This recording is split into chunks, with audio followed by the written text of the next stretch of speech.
नमस्कार, सुप्रभात मित्रों। नेपाल में ये सुबह का वक्त और नेपाल का जो टाइमिंग है वो हिंदुस्तान से कुछ 15 मिनट आगे चल रहा है और इस वक्त नेपाली टाइम के हिसाब से बजे हैं सुबह के 7:30 पौने 8 अप्रॉक्स। लुम्बिनी कल रात को यहाँ पे भगवान बुद्ध का जो मंदिर है वहाँ पर जाके आए, मठ में जाके आए और अब यहाँ से हम लोग निकल रहे हैं भोले बाबा के दर्शन के लिए। भोले बाबा का नाम लेते भाई रोंगटे खड़े हो गए। हम जा रहे हैं पशुपतिनाथ महादेव के दर्शन करने काठमांडू। सुबह का ये वक्त हम स्वागत करते हैं, यानी कि नेहा और करण हम दोनों मिलकर स्वागत करते हैं हमारे चैनल पर प्राइड 02 राइड पर। ईश्वर का नाम लेकर जब सुबह की शुरुआत होती है तो वाकई में मन प्रफुल्लित हो जाता है, आनंद विभोर हो जाता है और जिनके दर्शन करने के लिए हम लालायित हैं उनके दर्शन करने के लिए एक एक घड़ियां ऐसे लग रही है कि कब बीतेंगी और कब हम बाबा के दरबार में पहुंचेंगे। तो चलिए हम इसी सफ़र में आगे बढ़ते हैं। लुम्बिनी से निकले हैं पशुपतिनाथ महादेव के दर्शन करने के लिए, जा रहे हैं काठमांडू। थोड़ी देर में अपडेट देते रहेंगे, बने रहेंगे हमारे साथ। एक बार फिर से आप सभी से रिक्वेस्ट करते हैं, अगर अब तक आपने हमारे चैनल को सब्सक्राइब नहीं किया है तो प्लीज़ प्राइड 02 राइड को सब्सक्राइब कीजिए, लाइक और शेयर करना ना भूले। नेहा और करण की चैनल प्राइड 02 राइड। चलिए आगे बढ़ते हैं।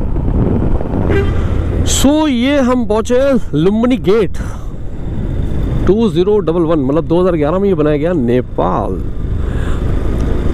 और यहाँ पे एक गौतम बुद्धा इंटरनेशनल एयरपोर्ट भी था जो मैं आपको दिखाना भूल गया क्योंकि कैमरा ऑन करना ही भूल गया था। और फिर हम आगे निकल गए। फिलहाल ये जो सर्कल है इस सर्कल से हमें लेना है राइट। रेड सिग्नल है, वेट करते हैं, इंतज़ार करते हैं। साहब सुबह के 8 बज गए, हम लोग निकले उसको आधा घंटा हुआ है और ये फॉग देखिए यार, वाह। ये फॉग देखने के लिए सुबह 5 बजे 6 बजे उठना पड़ता है और हम लोग इतने लकी हैं कि सुबह के 8 बजे भी यहाँ पे ये भाई मज़ा आ गया भाई ये नज़ारा देख के। वाह वाह वाह वाह वाह वाह वाह भाई साहब, जो मज़ा आ रहा है ना यार इसमें बाइक चलाने का, वो यार बता नहीं सकते हैं। ओ यार फुल ऑन फॉग भाई साहब, सब जगह कोहरा छाया हुआ है और आगे ये लग रहा है भाई साहब जैसे पहाड़ लेके चल रहे हैं।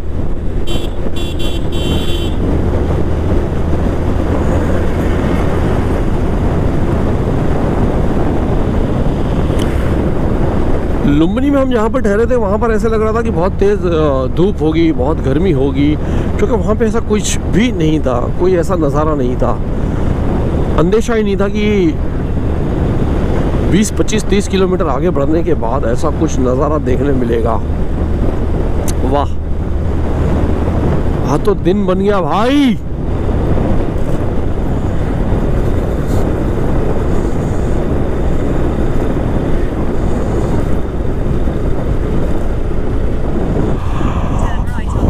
एक छोटे से गांव में से बाहर निकले और अब हम हैं एक गेट की तरफ। हजूर को यात्रा सफल रहो, धन्यवाद। बुटवल है 37 किलोमीटर, नारायणगढ़ है 77 किलोमीटर राइट में, बुटवल है लेफ्ट में, तो हम लेंगे राइट क्योंकि मैप जो है वो हमें राइट वा दिखा रहा है। चलिए राइट लेते हैं, काठमांडू की ओर आगे बढ़ते हैं।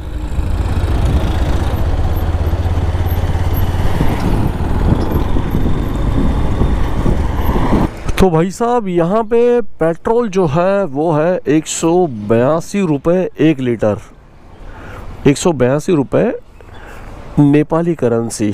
अब आप कैलकुलेट कर लीजिएगा इंडियन करेंसी में इसका कितना होता है, क्या होता है। फ़िलहाल हम टैंक फुल करवाने जा रहे हैं। सर इंडियन करेंसी लेंगे कि नेपाली? अच्छा ले लेंगे, तो सर फुल कर दीजिए प्लीज़। पेट्रोल पंप आगे है पेट्रोल पंप? हाँ बहुत है। ऊपर आ जाएगा। बस बस बस बस चलेगा बस। मुंबई इंडिया, इंडिया से आप लोग? 900।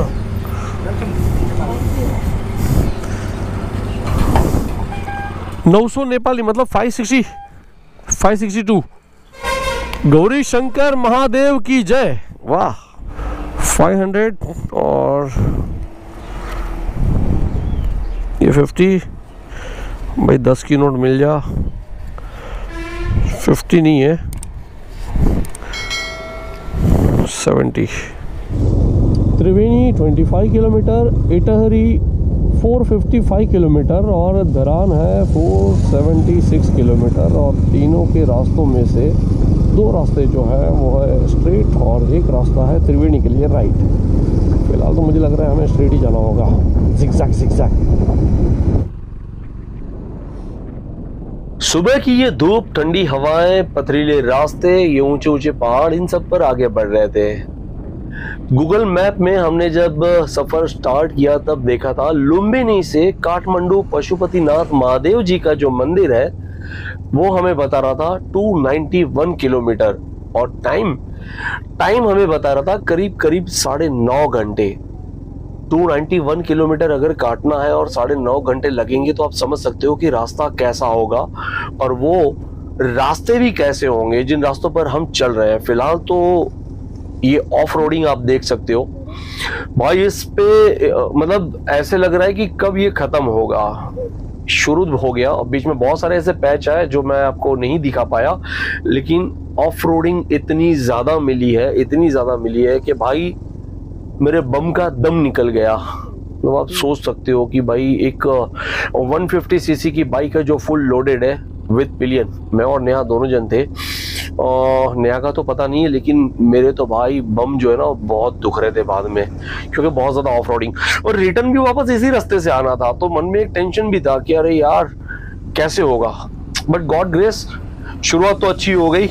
जैसे भी हो भोले बाबा का नाम लेकर निकले, काठमांडू पहुंचना है जल्द से जल्द, फिर बहुत जल्दी मिलते हैं।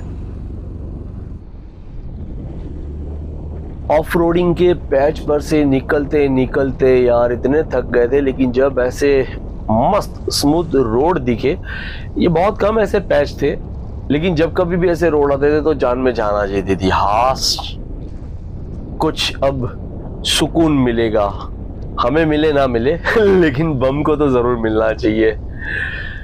लेकिन मजा आ रहा था। जो ऑफ रोडिंग थी, मतलब मुझे ऐसे लग रहा था कि जो रोड है उसका कंस्ट्रक्शन का काम चल रहा था, जिसकी वजह से हमारे आगे जो बड़े बड़े ट्रक चल रहे थे और उनकी जो धूल मिट्टी हमें लग रही थी, हमने जो हमारे जैकेट्स पहने थे, राइडिंग जैकेट्स, वो पूरे धूल मिट्टी से ब्राउनिश हो गए थे। जूते पे धूल, हमारे जो हैंड ग्लव्स थे उस पे पूरा धूल, हेलमेट पूरी धूल से भर गई थी। मैं यहाँ तक आपको बता सकता हूँ कि हमारा जो गोप्रो हमने हेलमेट पे लगाया था, हर 5-5 मिनट में हमें ऑफ रोडिंग पे उसे क्लीन करना पड़ता था, क्योंकि इतनी ज्यादा धूल उस पे उड़कर चिपक जाती थी। पर यहाँ पे मजा आ रहा है और ये मजा आप भी लीजिए।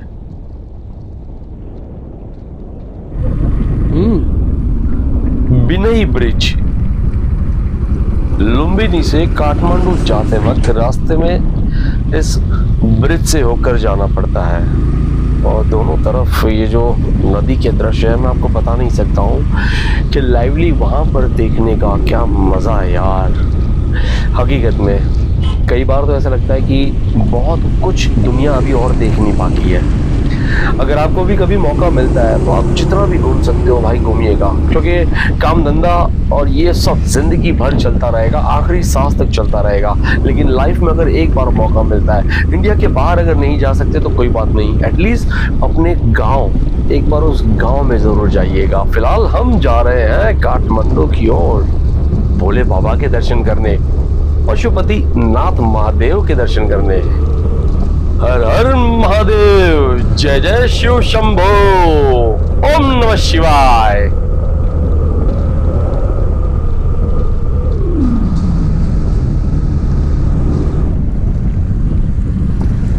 और दोस्तों यहाँ से बीरगंज है 132, काठमांडू 141 और दलकेबर है 216 किलोमीटर।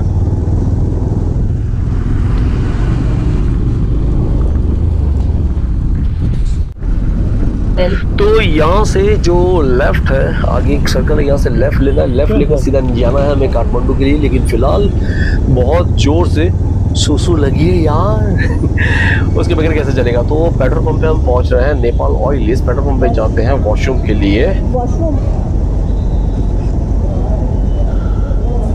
ये सामने टॉयलेट, ये जेंट्स टॉयलेट है। इसके बाहर बाइक खड़ी कर रहा हूँ, थोड़ा रेस्ट हमें भी मिलेगा और हमारी जो बाइक है उसे भी थोड़ा सा रेस्ट मिल जाएगा।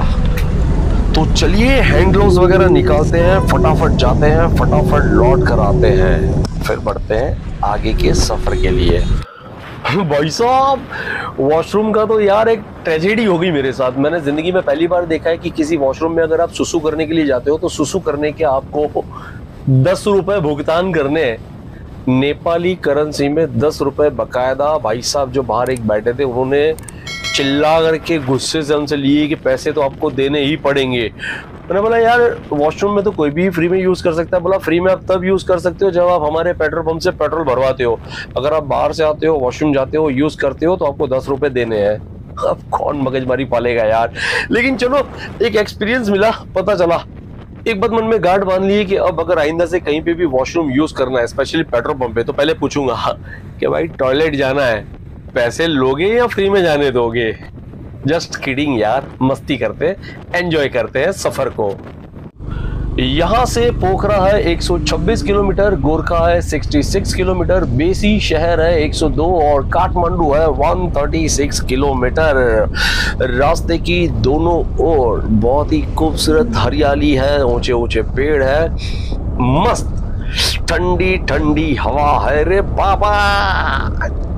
चलो फिर यस मस्त ठंडी हवा का ये एंजॉय करते करते जाते रे बाबा आगे की ओर।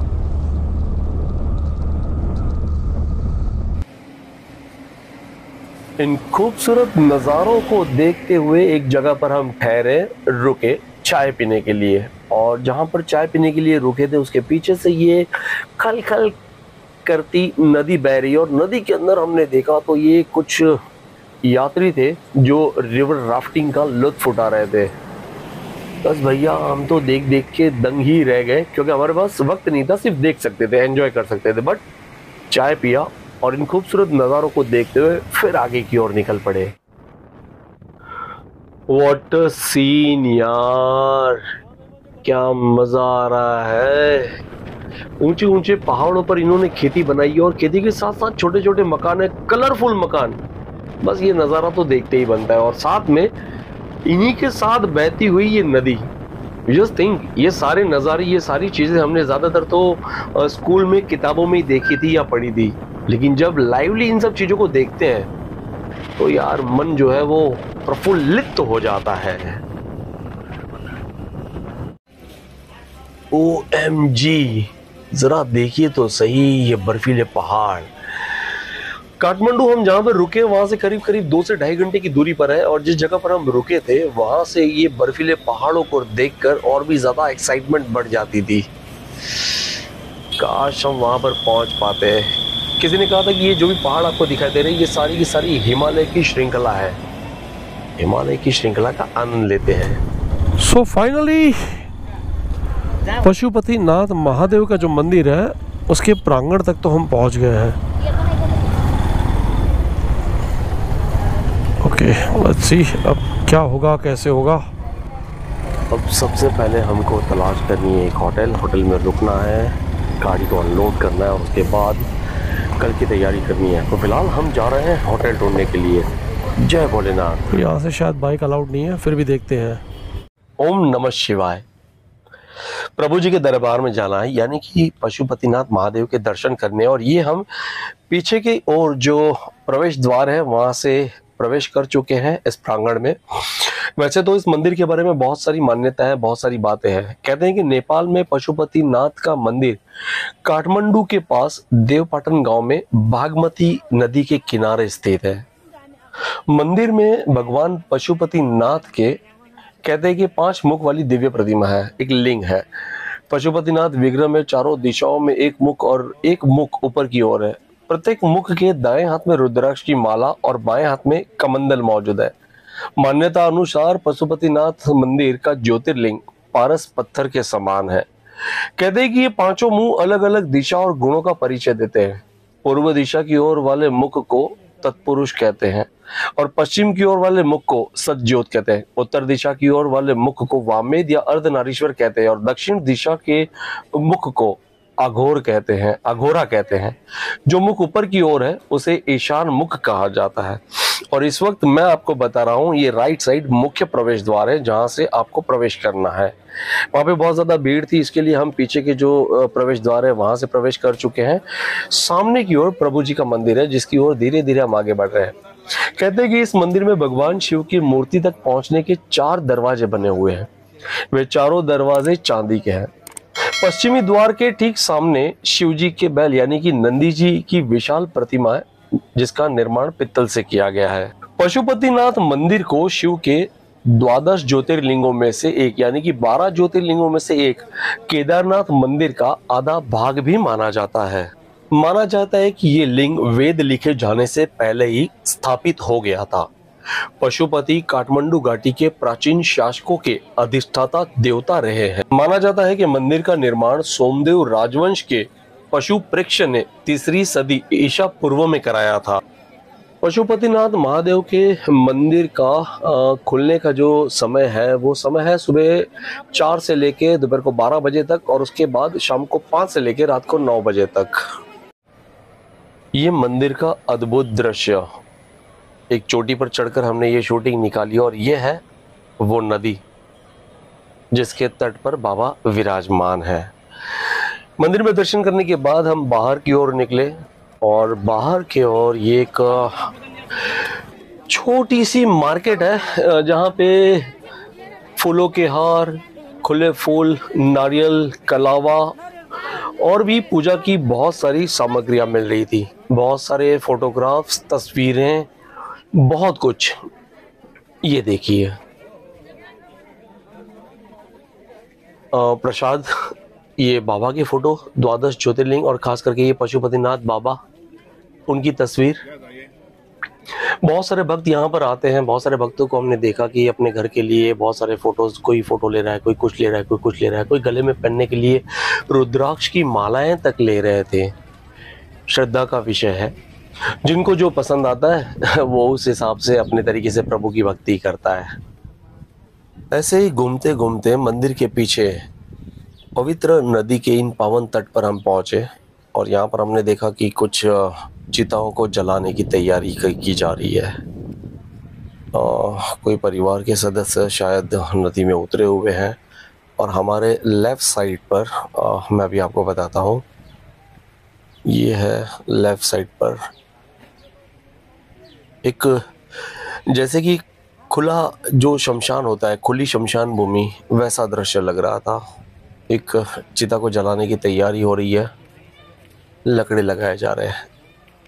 यह है इंसान का अंतिम पड़ाव। आखिरी जो सफ़र होता है वो यहीं पर आकर समाप्त हो जाता है। इस संसार में जितने भी लोग हैं यही उन सब का आखिरी स्थान है। यहाँ पर इस दृश्य को देखकर मन में निरंतर पंचाक्षरी महामंत्र का जाप चल रहा था।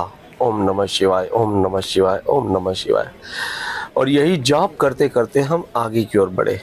इन छोटी छोटी सीढ़ियों को चढ़ने के बाद हमने राइट टर्न लिया जहाँ पर एक छोटी सी पुलिया है। पुलिया को क्रॉस करने के बाद हम आपको बताएंगे पशुपतिनाथ महादेव जी का जो मंदिर है वो पीछे से कैसा लगता है। फिलहाल हम आगे बढ़ते हैं पुलिया की ओर।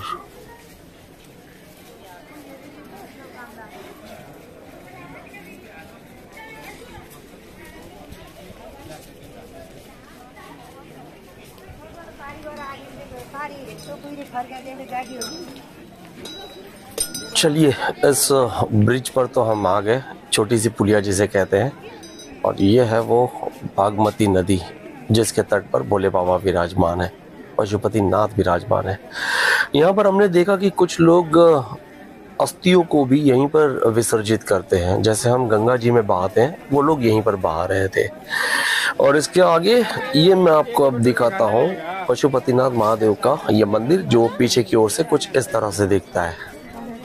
अब एक और सीन देखिए, ये सारे के सारे कबूतर उड़े, एक राउंड लेंगे और वापस से आकर वहीं पर बैठ जाएंगे। क्या मस्त नज़ारा लग रहा था यार, ऐसे लग रहा था कि बार बार देखते जाओ देखते जाओ। देखने में वक्त भी काफी निकल रहा था। फिलहाल हमें भी निकलना है आगे की ओर, बने रहिए हमारे साथ। यहाँ से निकलना है, होटल पर पहुंचते हैं, होटल पर से अपना सामान लेते हैं, बाइक को लोड करते हैं और जल्द से जल्द मिलते हैं रोड पर, उन खूबसूरत रास्तों पर।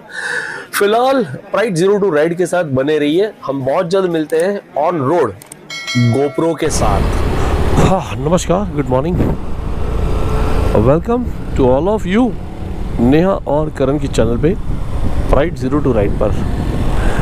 अब हम यहाँ से निकल रहे हैं, मतलब कि नेपाल से निकल रहे हैं। फिलहाल पशुपतिनाथ महादेव के बहुत अच्छे दर्शन हो गए, जो प्रे करनी थी वो प्रे हो गई और अब चलते हैं हाईवे की ओर। कल भी सिटी में बहुत ज़्यादा घूमे,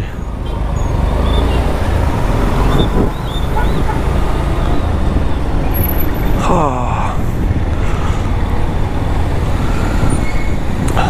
चलो देखते हैं सिटी में और कितना घूमना पड़ेगा।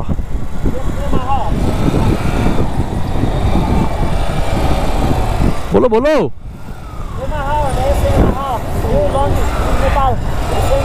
हिंदी हिंदी हाँ।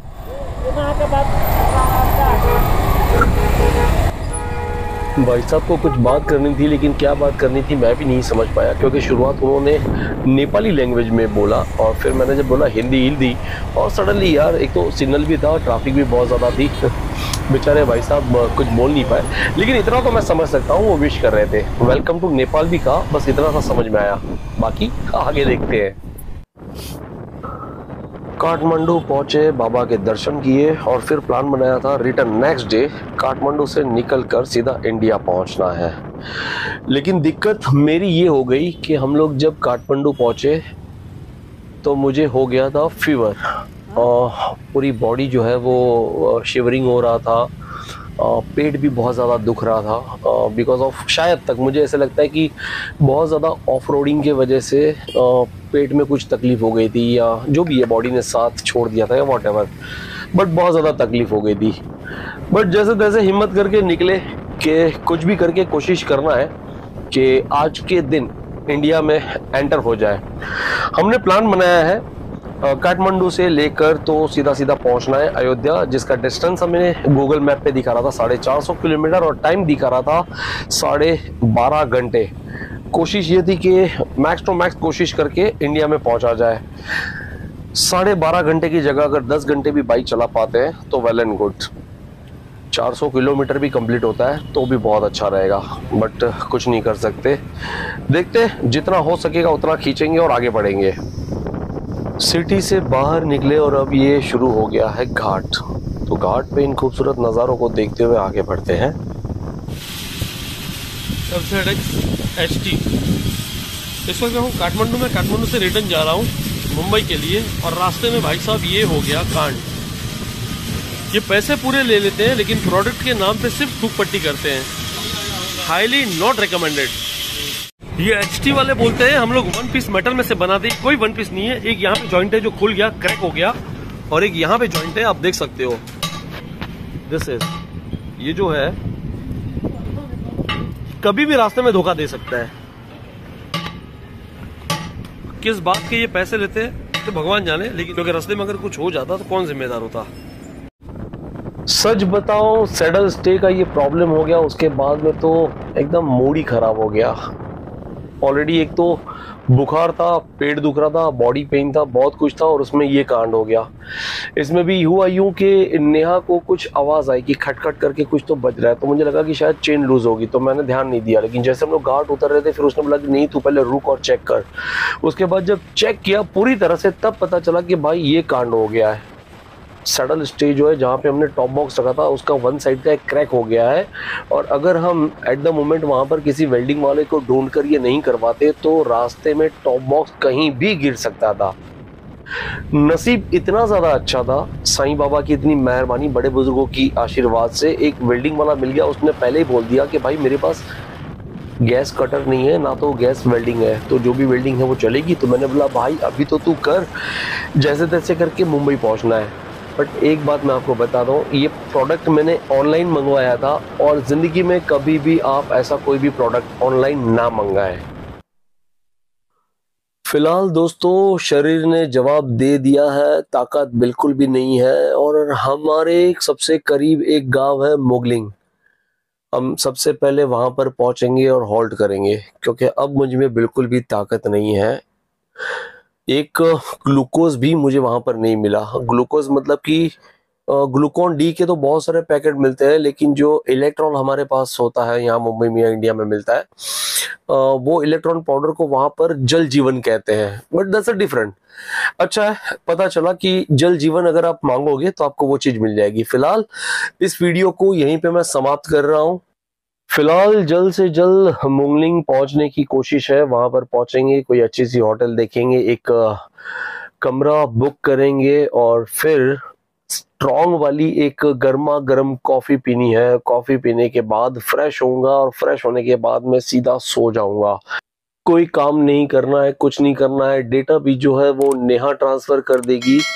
मेरी इस वक्त बैंड बजी पड़ी है, तो मैं यहाँ पर इस वीडियो को करता हूँ समाप्त। हमारे चैनल को अगर अब तक आपने सब्सक्राइब नहीं किया है तो प्लीज प्राइड 02 राइड को सब्सक्राइब करें, लाइक करें, शेयर करें, और प्लीज कमेंट करिएगा। एक बार फिर से आप सभी का बहुत बहुत धन्यवाद।